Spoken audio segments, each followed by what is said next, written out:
Hello, Patricia O'Connor and manicuring Frida Darcy here. And today I'm going to hit on two topics. One very bonsai related, and one, but first, yesterday I decided to do sort of not really a bold step. It's not bold when you break the rules, it's just breaking the rules. And I don't really know that I broke the rules. But yesterday I was looking at a 2-year-old from seed Japanese black pine. I was looking at it and I had noticed that the leaves were starting to yellow. This was something that I had actually predicted several weeks ago. I looked at this little tree, and when I picked it up, I noticed that even though I had watered larger trees that looked like they were ready for water, when I picked this one up, I could see on the ground, or on the table where I lifted it from, that there was still a wet mark where the pot was setting. The pot was in a plastic seedling container that had been one of maybe 20 in a tray, a seedling tray.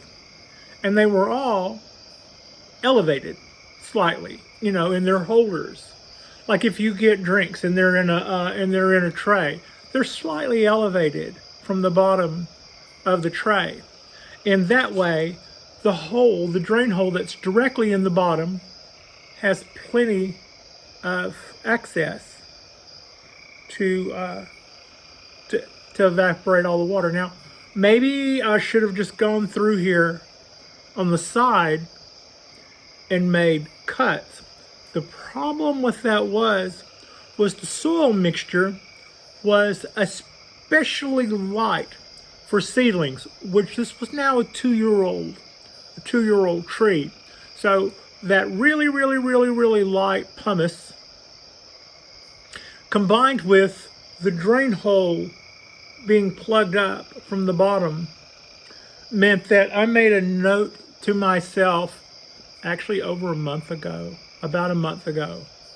that I needed to either put this pot in a tray that would elevate it, set it on something that would elevate it, but I also was concerned about the wind blowing it over.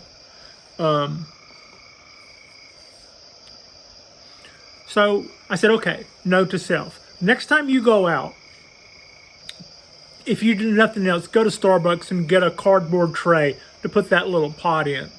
And but I wasn't exactly mobile at that moment. And by meaning next time I go out, I actually meant when my ride gets out of the shop. I put my car in the shop, and I was thinking that it would take a few days. It actually took a month. So everything that I said that I was going to do next time I go out didn't get done. For the next month, I filled my prescriptions by taking $30 Lyft rides. I ordered out a lot, and I just basically tried to be the one thing that I'm not, which is patient, when I'm just standing around waiting to do stuff. So this never got attended to. A month later, I'm still saying, yeah, when you go out, and I've been trying to be patient here. And that hasn't suited this tree well. So I looked at that yesterday and had actually seen where that stall had caused the leaves to yellow some. It's not ready for a bonsai pot. It's not ready for display. What it would probably be a good time for would be possibly one of those water feature pots that have all the holes in the side and allows all the air and stuff. However, this will eventually be a Shohin tree. So what I decided to do yesterday was there's no excuse to allow something to go over the needles, getting so long that the needles turn yellow. You've known this might happen. You watched it happen, and now it's happening. There's, whose fault is that? So I said, okay, what do you got? And I didn't think of this till later. I did have something that would kind of make more sense. I mean, if I would have taken a 1/2 half-gallon wax milk jug carton and presented my tree to you in that as a starter bonsai, you would go, yeah, I see people do that. That makes absolute sense. But for some reason, because I went to a slightly larger pot and it's a bonsai pot, I feel like I have to like go, it's not really supposed to be in the bonsai pot yet. I put it in this so that it would actually drain adequately, which it hadn't been doing. Also, it does look pretty good there. So had I had my druthers, I would probably have this in a 1 quart size, a 1 quart size container, the ones that you see the people do when they have ponds and stuff and they have all those hundreds of holes all the way around the side of the basket. At some point, when it does need a repot, it might actually go from this to one of those to continue its training. In the meantime, this is a little bigger than this. And I didn't really do anything to the roots. I basically removed it from that pot and did this to the bottom to break loose the still soaking wet mass of what probably looked to me like pumice.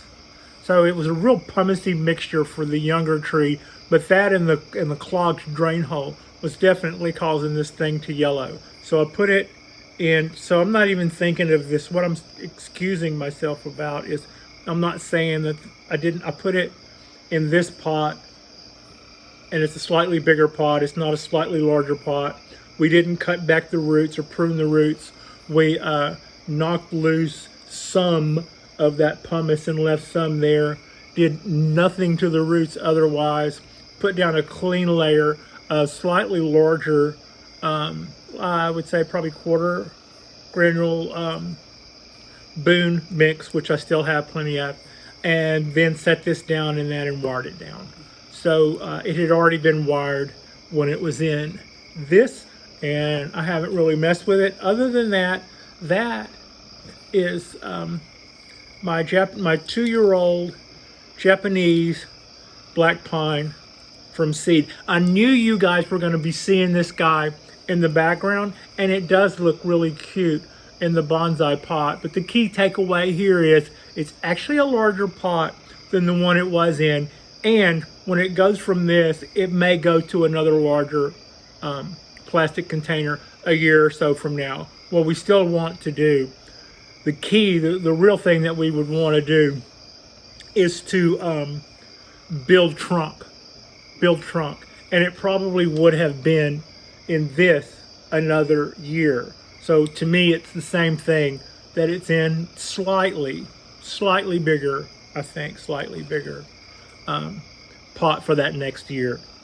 So it'll just drain better. So that's kind of why I decided to do that big move. And something else, while we're on this, I had mentioned earlier that I'd been having car troubles. The good news is that I finally get to pick that beast up today. And I'm not, I've always kind of had a thing for motorabilia. I used to race motorcycles. I used to restore motorcycles. When I was in high school, I decided I wanted an antique pickup truck, and before it was over with, I restored 5. And I never want to restore another car again as long as I live. And as far as that's concerned, I did all of that in my past life. And what I'm into now is I want to focus more on art. I did restorations and things very, very well because I did them like an artist and I was meticulous. I don't always do things right the first time. Sometimes you're learning, and so it usually takes 3 to 5 times to get it perfect. But we always did it until we got it right. So with trees, you don't get that. You kill them. So you can get a chance to get that right with another tree. But to me, the secret is to learn as you go, because it's more enjoyable that way, less tedious, and you learn faster when you're enjoying the process. And try not to sweat it, because stress also deters from the process. But in the meantime, I know that there are a few people that are in my group that also have their own YouTube pages. I know because I follow y'all, and y'all are so smart. Some of y'all's production values just absolutely blow me away, and y'all are also very, very inspiring. So to that end, this is a non-bonsai tidbit piece that I learned yesterday that is, I'll make this as quick and as clear as I can. But here's what. So when I started messing with my Subaru, I decided I wanted a couple of replacement parts that it had lost over the years. So I started doing research on YouTube about how to replace those parts like a pro. Remember, I used to do restorations, but this is new to me, so I'm probably overqualified for the job, but I want to watch somebody else do it so I know how to do it like a pro. That's kind of the thought of it. So between looking for 15-year-old things and learning how to install 15-year-old things, where? But on YouTube, I was screwing with my own algorithm. When you are modernized, your algorithm is trying to cast a net to bring people who would be interested in watching your videos. When you are not yet modernized, it does not do that. It looks at what you were watching and what your habits are, and it will take your videos that you're making and present them in front of an audience according to what you're watching.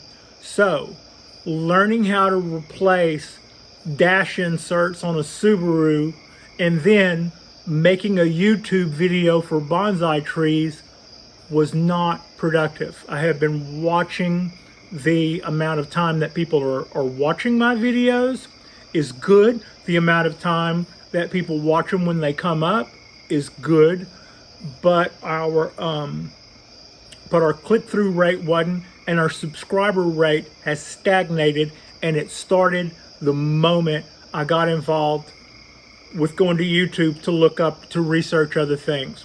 At no time did I stop production. At no time did I make a smaller amount of videos.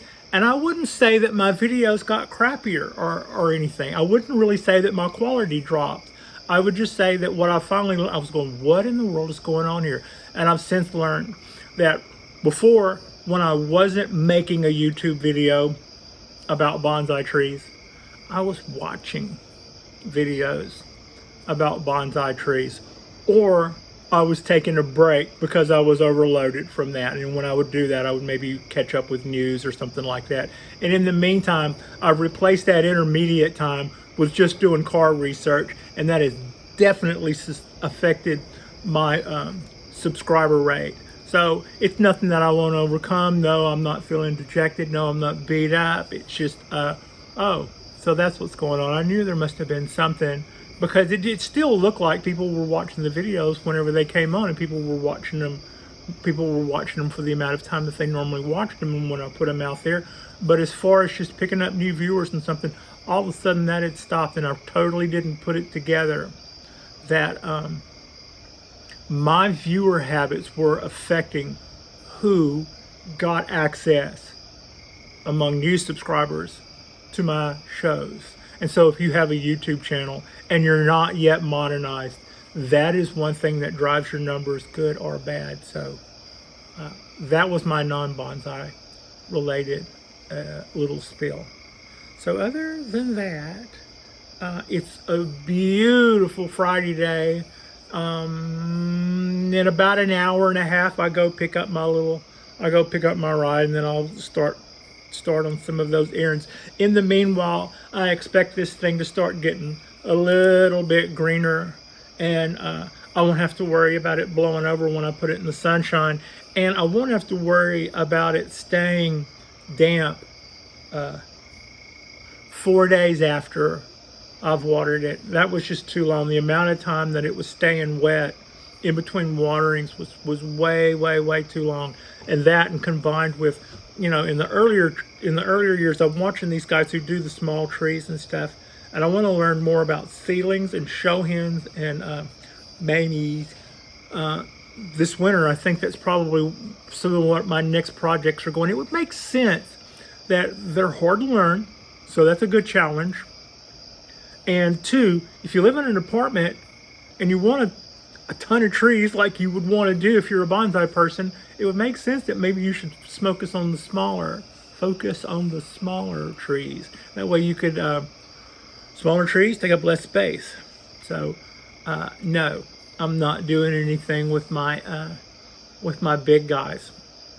But I certainly believe in, it would be fun to have some bonsai trees, and it would be fun to have some bonsai trees. I think there's room for all of us in there.